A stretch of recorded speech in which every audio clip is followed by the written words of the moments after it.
கடனெல்லாம் அடையணும், நல்ல வழிகளில் பணம் வரணும், மன நிம்மதி பெறணும் அப்படின்னு நினைக்கிறவங்க இந்த எளிய பரிகாரத்தை செய்யணும். அதுக்கு முருகப்பெருமானை நம்பணும். முருகப்பெருமானை நம்பினால் கைவிடப்பட மாட்டார் என்பது வாக்கு. அதுக்கு நம்ம முருகப்பெருமானுக்குரிய நாளான செவ்வாய்க்கிழமையில வரக்கூடிய செவ்வாய் ஓரையில 6 to 7 இந்த நேரத்தை பயன்படுத்தி, அப்படி இல்லைன்னா மதியானம் வரக்கூடிய 1 to 2 இந்த 2 நேரத்தையும் பயன்படுத்திக்கலாம்.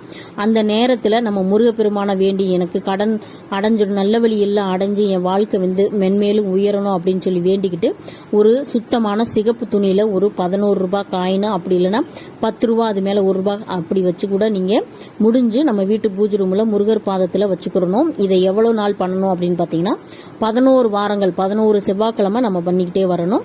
இது யார் மேல கடன் இருக்கோ அவங்க பேர்ல ஒவ்வொரு வாரமுமே செவ்வாய்க்கிழமையில முருகர் கோயில போய் அர்ச்சனை பண்ணிக்கிட்டு வரணும். அர்ச்சனை பண்ணிட்டு 11 வாரங்கள் முடிஞ்ச உடனே அந்த 11 ரூபாய் முடிஞ்சு வச்சிருக்க அந்த 11 வார காசையும் உண்டியல்ல போட்டுடணும்.